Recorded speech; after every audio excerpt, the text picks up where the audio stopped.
Just lift it up with the handles, Steve. That's what they're for. How are we doing, everybody? It's Kev Ashford back for another Van Cam here on the biggest Man United fan channel in the land. It is the United Stand, and this is your road trip. It is the Van Cam for Manchester United versus Everton. It's an early one today. It sure is. It's a massive, massive game for Erik ten Hag. The vultures are certainly circling around Old Trafford. It seems that the media and everyone involved in that wants Erik ten Hag to fail. And if you believe what is coming out in the press recently, we're having links to some horrendous managers, ones that certainly would not be an upgrade on Erik ten Hag. But just before we start and kick off this video, please make sure to finger that like button.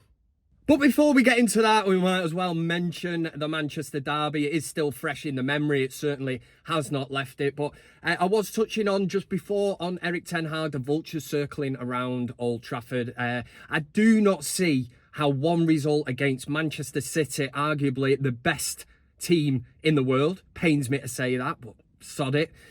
How does one result against Manchester City, what was anybody expecting? And why should one result dictate what is going to happen with Erik ten Hag? He certainly doesn't not deserve the sack on the back of a result at the Etihad. And yes, we took the lead, but it was kind of a false position, I thought, then to be in. City are just a different animal. It was like they've got a number of gears and they will just, stride through them.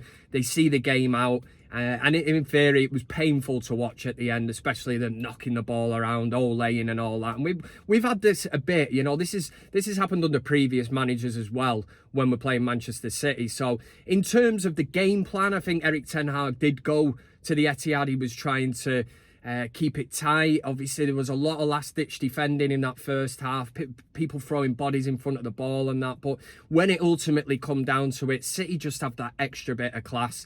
They know how to do it. And Man United, we're down to the bare bones, aren't we? We will.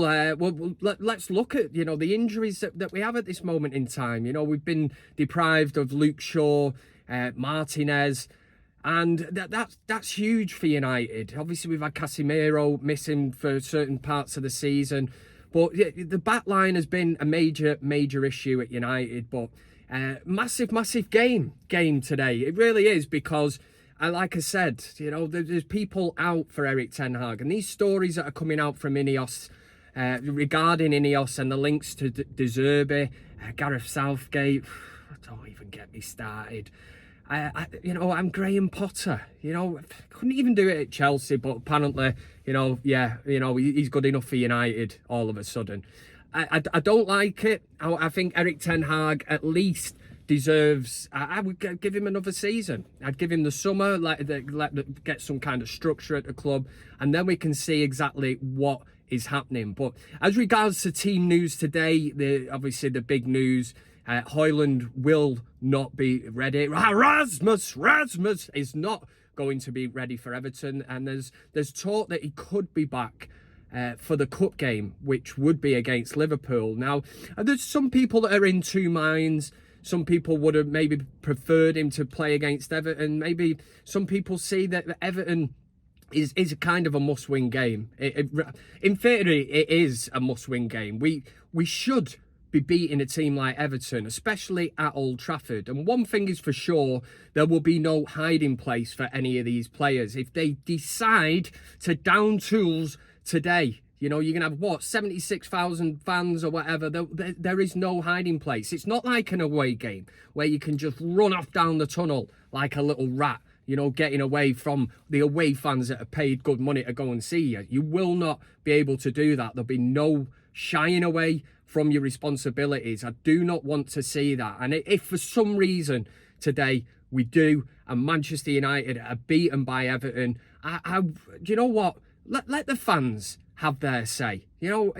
I'm not a massive fan of booing players off the pitch, but if it comes down to it, the supporters have a right to show their frustration with this team.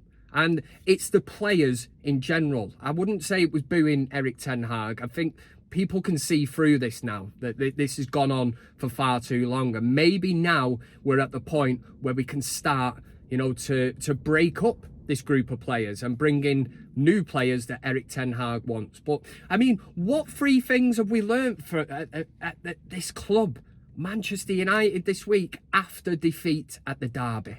Number 3, we miss Rasmus Højlund. I think I did say this previously the other week. I knew we were going to miss him big time, but it was evident in the Manchester derby. We needed an outlet, somebody to hold the ball up, somebody in a game like that just to get us out, give us a bit of a breather. Obviously a goal threat as well, but his work rate is effortless, and the way that he runs the channels, absolutely spot on. And we are missing that big time.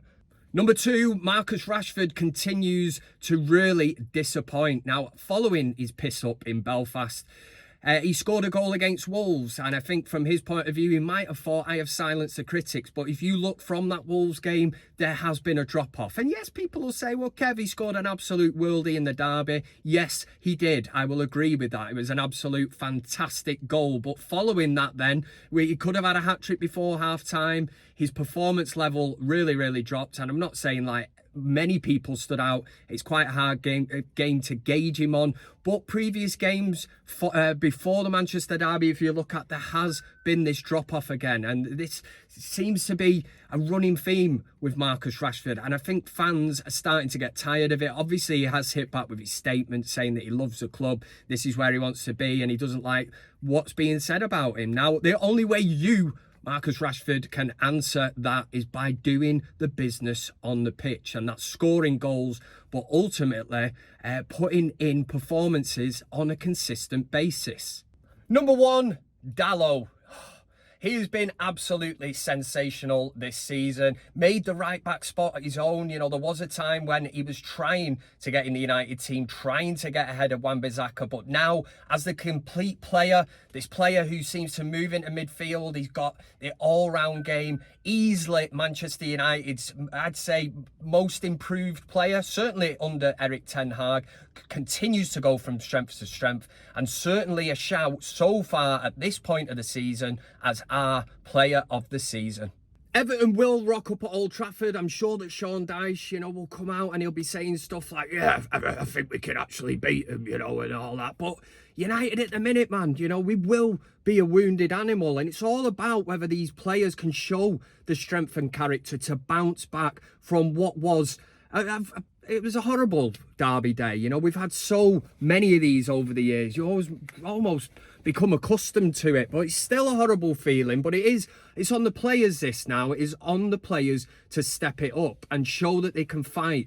And, if not just for themselves, for the fans, the people that go to that ground. But in a sense, I'm excited. Of course I am, man. I'm always excited on a match day. Exactly the same way I would be if I got a text message off Michelle Keegan saying, Kev, do you want to go to KFC and we'll share one of them bargain buckets, bit of chicken and all that? I'd be all over it. That's how giddy and excited I am. I always am, because this is what this club does to me. It's the excitement, the whole build-up and everything to it.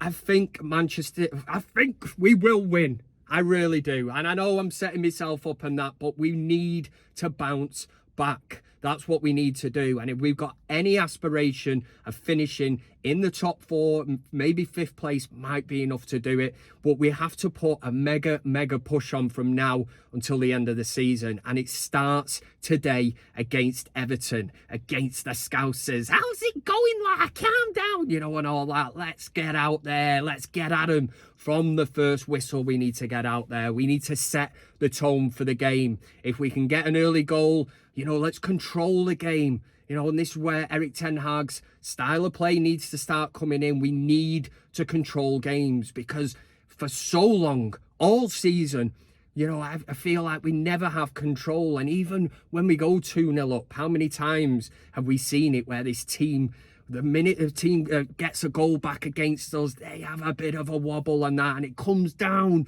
to mentality at the end of the day. But what I will say is, make sure you enjoy the game.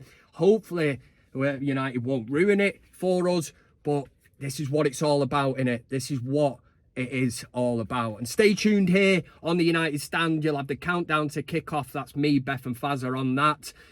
Followed by the watch along, Mr. Goldbridge. And after that, the fan forum with the regular gang. But nice one. Enjoy the game. Hopefully, United can get the win. And for United, today, it's a come on, United! Yeah!